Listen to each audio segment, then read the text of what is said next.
Muchos grupos e individuos de la Colombia del siglo XIX encontraron en la imprenta la forma de expresar y difundir ideas, de estimular debates que interrogaran la forma en la que se estructuraba y administraba el país.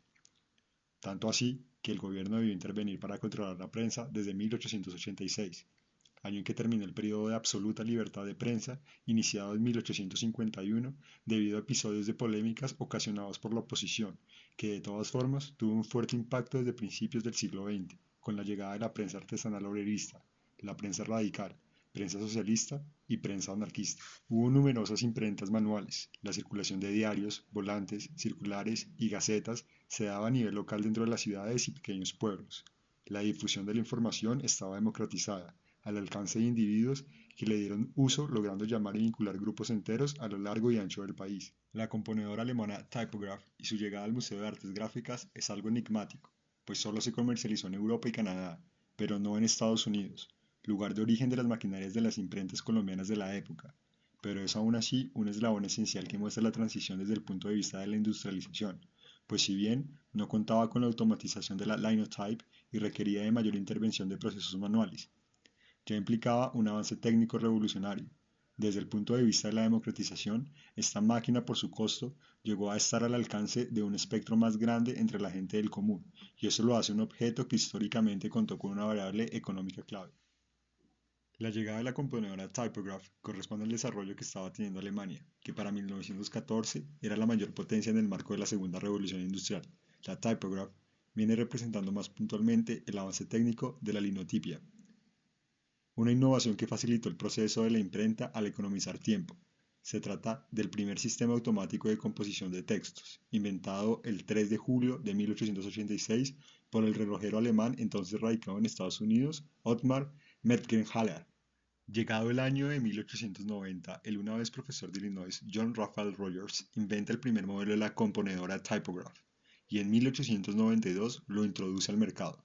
3 años después, vende su compañía Rogers Typograph a la compañía del inventor de la linotipia, Mergenthaler Linotype, y aunque parece que la producción de las componedoras Typograph cesaría, de ese punto en adelante la realidad es que solo sucede en Estados Unidos, pues en Canadá y Alemania se empieza a producir componedoras Typograph.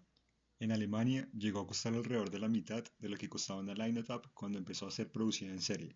John Rogers expuso allí la Typograph por primera vez en 1894, causando muy buena impresión, al punto que ya desde 1895 se producían componedoras Typograph en Alemania, constituyendo un éxito en el mercado.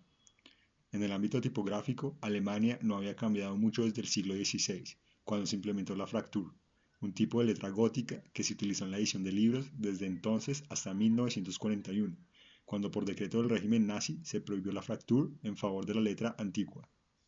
Había una industria alrededor de la fundición de tipos en crecimiento por toda Europa, y muchas casas fundidoras de renombre, como Bauer, Berthold y Steinfeld, tuvieron un auge considerable en este periodo. Respecto a la industria tipográfica, afirmaba Ignacio Martínez Villalba, de la fundidora Bauer. A finales del siglo XIX, más de 600 trabajadores se dedicaban día tras día a operar 150 máquinas fundidoras para producir industrialmente letras en plomo. El proceso era muy costoso. La competencia atravesaba fronteras y devoraba a los más pequeños. Por lo anterior, se puede decir que en Colombia la tipografía era un fenómeno que si bien tenía su origen en la exterior, no era ajeno a ser explorado por los artistas y artesanos oriundos de la época. No eran escasas las fuentes disponibles, por lo que había plenitud de referentes para inspirarse. La influencia del Art Nouveau y la contemporaneidad con la Revolución Rusa fueron puntos de partida para la construcción de los diarios de la época, caracterizados por tipografías palo seco, grotescas y fantasía en los encabezados. Sin embargo, el diseño tipográfico propiamente dicho no llega a Colombia sino hasta finales del siglo XX. Hoy en día se pueden conseguir componedoras alemanas Typograph en el mercado, las cuales cuentan con un repertorio de bellas tipografías clásicas utilizadas desde que vieron la luz en 1890. Tipos como Imprimatur, Centenary Book, Futura de Bauer, Garamond, Bodoni, Tidot y Nefertiti de Berthold, entre otras fuentes de distintas fundidoras.